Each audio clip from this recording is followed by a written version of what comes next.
Welcome back, everybody. I'm Jay, and we got a special guest on NFL pregame today. We got Shug from Overtime Hustling because Maddie's traveling around Columbia. Thank you, Shug, for filling in. Yeah, not a problem. I feel like I got promoted It says the guy who hates doing podcasts. for real. So, week one, man, or you went fucking 6-0. Yeah, 6-0 last week. I'm not looking too good this week. But yeah, it was a pretty good week. The Giants pulled through for me last week. On my last minute change of a pick, so made me look good. Well, they pulled through for me in a sense that they helped get Ed Donatel fired, so it all worked out. Everybody won. They got it put on them last night, though. The Eagles came out and put it on them. Yeah. To be honest, I watched until like halftime, and then I ended up falling asleep, and I woke up, and yeah, I seen it was a blowout. So um, wasn't really much of a competition from them. They just seemed like they came out dead, really, and by halftime it was over. Yes. Well, you didn't have the greatest day yesterday, but today you got the Bills and the Cowboys to win. I got the Bills to win, but I got the Bengals to cover the spread. What do you think? It'll be a high scoring game, a close game? How do you think this will go? I'm saying like 28, 21, 28, 24 ish. Okay, Some so you would have been in the same area with me if you would have had to go with the point spread because I think if I remember back, it's 8.5. yeah, yeah, it was something like that when I had checked this morning. So yeah, I would probably definitely go with the point spread, but I think the Bills should be able to come out. It's a weird game because there's a lot of emotions involved in it, just because of the fact they're playing in Buffalo and people feel like they should be playing in Cincinnati. Did Cincinnati win that game with DeMar Hamlin and all of that? So that's going to play a major part into it. But if we're just going based off of the teams and the talent, I think Buffalo's the better team. So Yeah, because I go through it and I'm like, okay, so Buffalo and you go against Buffalo, Cincinnati. Who's got the better quarterback? I would say Josh Allen by a little. But then yeah, you go, who's got the better receivers? I'm like, I don't know, man. I say Chase and Diggs at this point are close to a push. I would probably still just take Diggs from the experience. And then when you look at the Bengals, you're like, okay, they got a better running game, but what is I, Joe Burrow going to do the same things Josh Allen does? I guess is what I'm saying.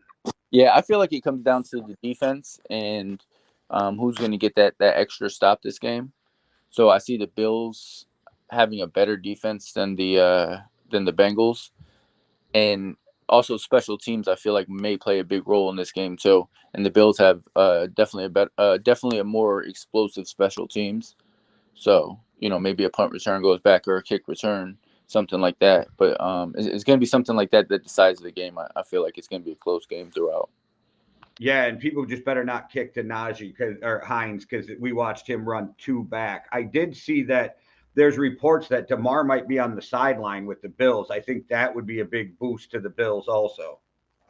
Yeah, yeah. Like I said, there's a lot of emotions that's involved in the game. So you know we don't know what's going to happen with it.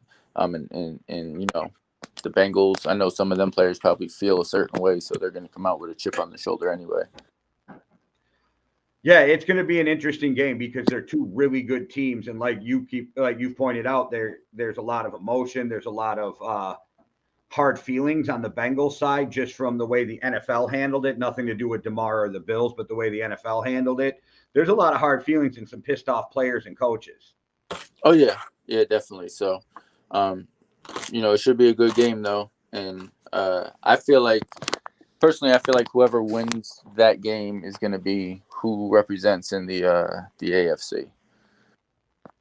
Yeah, it definitely could be. Whoever wins, though, that's the weird thing. So if I got this right, if Cincinnati wins, they go to Kansas City. But if the Bills win, they play on a neutral field.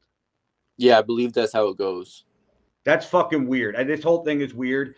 And I hope it never comes down to it again. But the NFL's got to really put in something that if they ever have to cancel a game for any reason, this is how we're going to handle it, point blank, period, you know? Yeah, I definitely think it's something that they'll address in the off season. Yeah, and like nobody expected this. And at first, I was like, every team's going to be okay with whatever the NFL decides. But then the NFL did such weird shit, they figured out how to piss off everybody. Yeah, in true NFL fashion.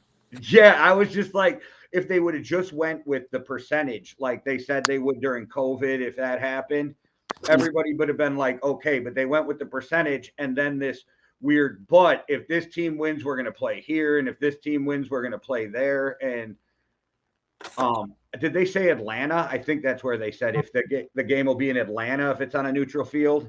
Yeah, I heard Atlanta. I heard Detroit. Detroit said no. Okay, so yeah, the main thing I heard was that it has to be indoors.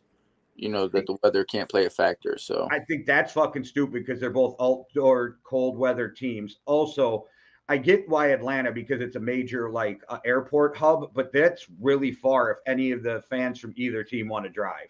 well, I don't see why they wouldn't just play in like Cleveland or something. See, I said Cleveland or Pittsburgh sounded like perfect to me weather-wise for these two Pittsburgh. teams. Well, you know, or even play in MetLife Stadium.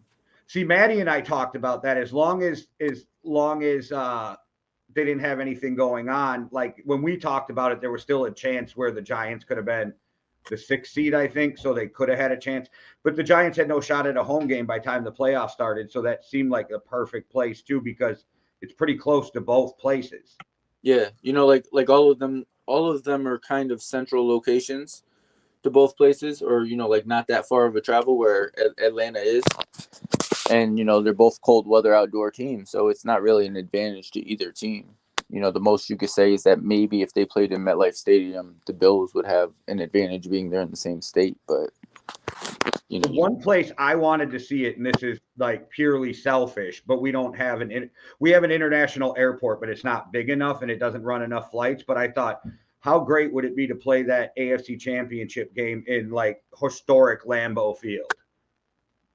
yeah, that'd be cool as well. Our airport can't support that though, because to get here, you have to land at a major airport and then take another flight in. Oh, okay.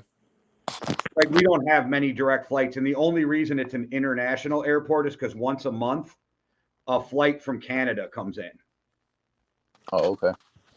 Yeah, I used to work at the airport years ago, and we would fuck with the customs guys because they'd have to be there over one flight, and then they'd all have these satellite phones they could never get reception on, and we were just like, "You want to use my cell phone?" Fucking with them.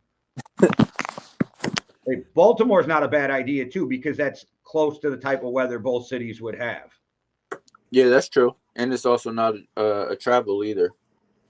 Yeah, because that's definitely that whole area. There's so many cities around each other. You can fly in to what 6 different cities and be an hour or two from Baltimore. Yeah, I think with Baltimore though, Baltimore was still in the playoffs, you know, originally at that time. So, And then being in the same division as the thank Bengals, I don't know if that would piss people off, but 2 of the other places we said were in the same division as the Bengals too. yeah. I mean, Well, New England wouldn't have been a horrible place either. It's weird that they picked Atlanta. yeah, I don't know. Maybe Atlanta was the only place that didn't have something already pre-booked or going on at the time. Yeah, I know that's why Detroit turned it down, is that they already had something booked for it. Yeah. And so did Indianapolis, could have had it, but I could be getting this wrong, but it's something like they said no because there's a home sport and travel show or some shit that they could have easily moved. So it was weird to me that you would take that travel show over the AFC Championship. I mean, personally, I feel like they should have played it in London anyway. Yeah, Maddie and I were talking about that. Just move that shit overseas, piss everybody off. Like, yeah. Yeah. Yeah. So with what I have to ask though, with the other game up tonight, the Dallas Cowboys at the 49ers, what made you decide to go with Dallas? I mean, I'm not gonna lie, the 49ers are playing ridiculous right now.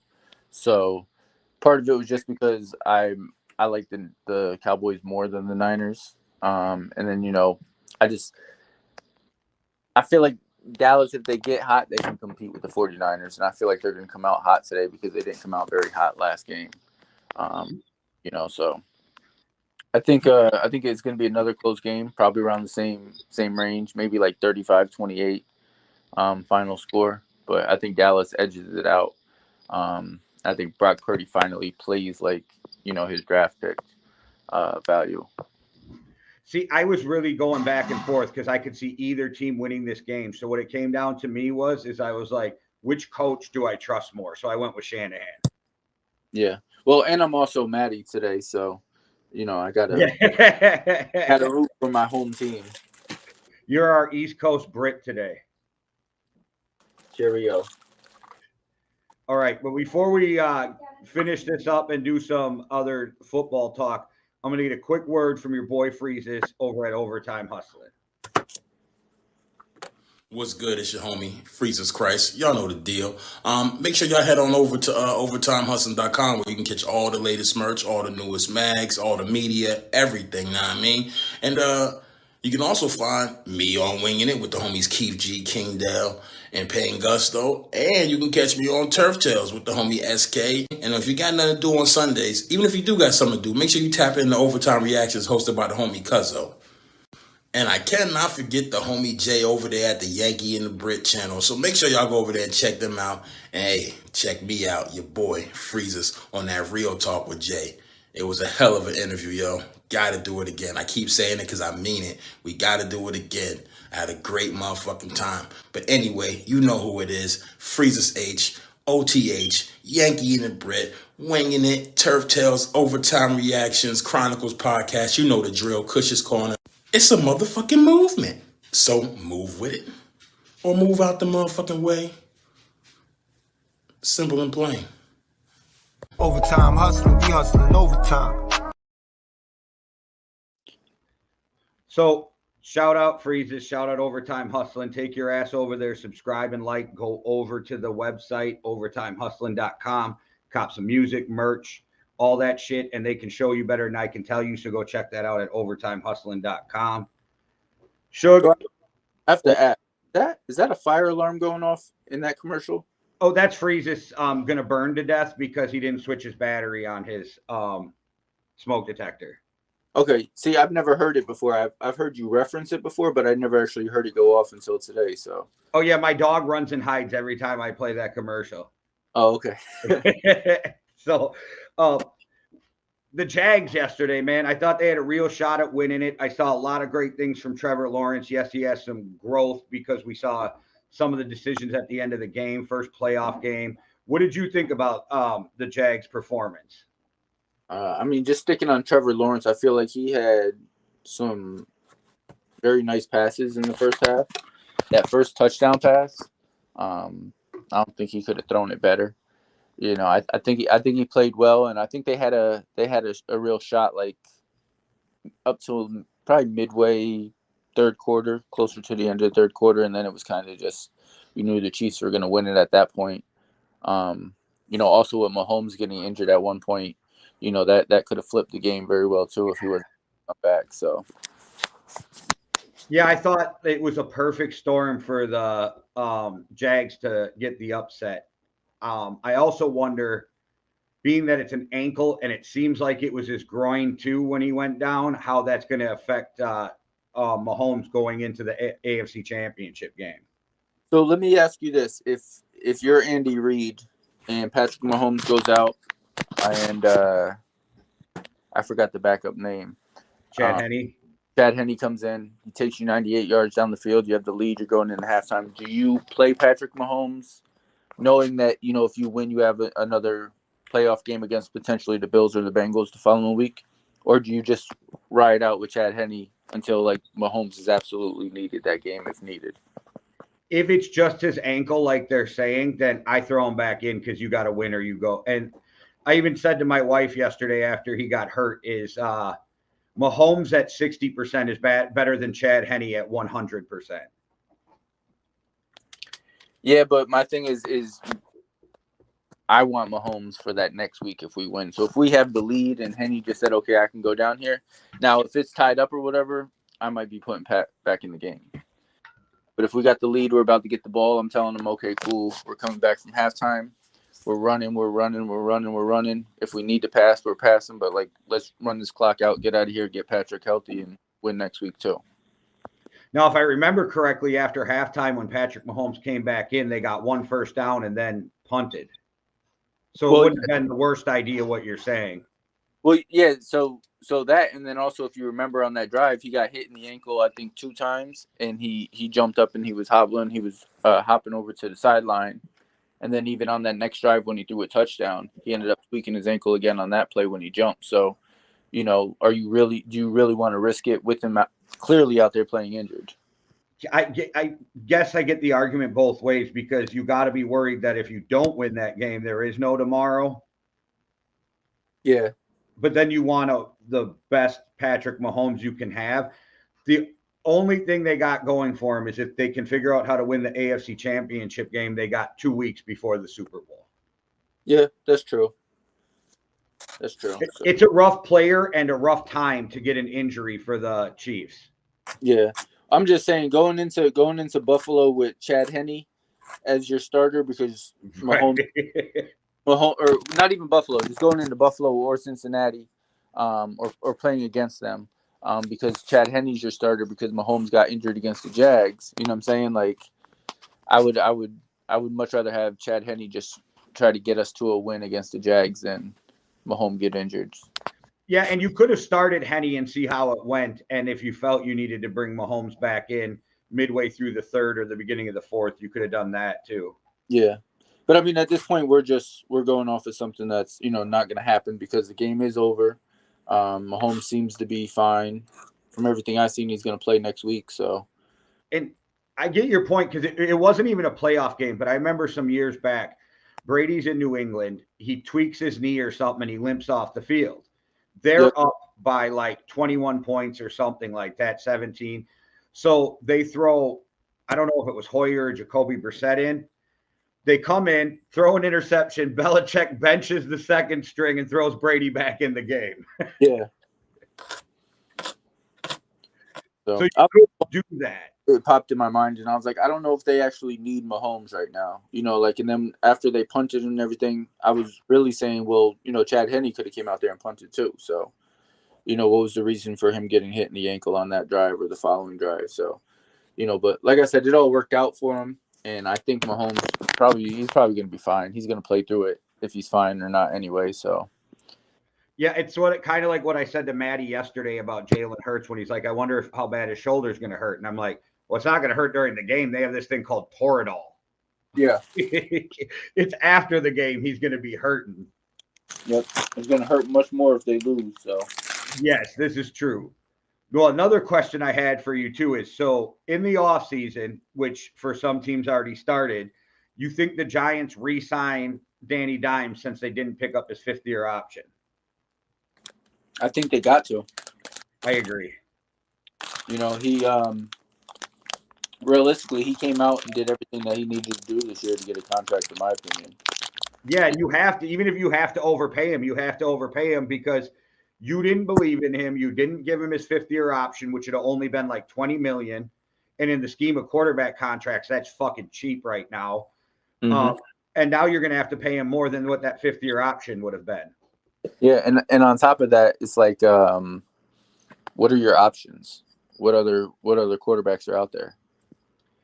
And if you're going to tag Barkley, which it seems like what they're going to do because the running back are a lot cheaper than the quarterbacks, so you can tag Barkley and not let him walk, you're going to have to give Daniel Jones top 10 type money because he's going to be a free agent. And there is going to be a bunch of teams that are shitty who are going to throw money at Danny Dimes. Oh, for sure. You know, and like I said, it's what's your options. So I'm not sure what other quarterbacks is going to be out there. I know Derek Carr is going to be out there. Jimmy Garoppolo. Yeah, you know, Jimmy Garoppolo is going to be out there. Shit. Do you really want them if you're the coach of the Giants? You know, like this was also his first season. He seems to have a good connection with Jones. So it seems like they already have a connection there. Why would you want to break that up as a GM or owner of a team? You know, it just makes more sense to sign them. And Dayball's the quarterback whisperer. He helped fix Josh Allen's mechanics when Josh Allen was young. Josh Allen looked great playing for him, and now it seems like he changed Danny Dimes completely too. Yeah. So I think the Giants are stupid if they don't re-sign him. And last, the only other thing I was thinking is it looks like Lamar is not going to be a Raven for much longer, even if it's one more year if they tag him. But they are not even close on that. So unless a team's going to give up a ton of draft picks, a ton of money, and then have to have a really good backup because he get injured a lot, Lamar's going to be out there. Oh yeah. Lamar is done. Yep, exactly. Lamar is done. He's once I heard that he wasn't even traveling with the team to the playoff games, he's totally disconnected from that team in my opinion. And I think if they franchise tag him, he might just sit out and just refuse to play. And he's an amazing quarterback, but the amount of injuries he takes is the only thing that would worry me because you have to give up whatever in draft capital. Plus, he wants that contract that's at least $1 more than Deshaun Watson. And I can't disagree with him. This is where the problem comes in. Cleveland gives Deshaun Watson $260 million guaranteed, which I get why they did it. You're never going to get a franchise quarterback, but they gave it to him at a weird time in his life. But if I'm Lamar, I'm like, I got no off the field shit. I'm an MVP. I ball my ass off. Of course, I want more than him. Yep. Well, and I think the Ravens at this point just kind of like wore out their welcome with him. And I don't think it's John Harbaugh. I think he loves his coach. I think it's the organization that pissed him off. Yeah. I don't necessarily think it's the coach. I think it's the organization, and I think at the same time, like Lamar wants to win, and with him being a mobile quarterback, and a quarterback that's more susceptible to take injuries or get injured, he I don't really think Baltimore's not the spot that he's going to win at. They're an average team at this point. I could see him going to a team that's all they need is a quarterback. Well, I got a proposal for the Ravens. We will send you Kurt Thuggins, and you can send over Lamar straight up. We'll call it a day. Like I think if Lamar went to Pittsburgh, shit. Yeah.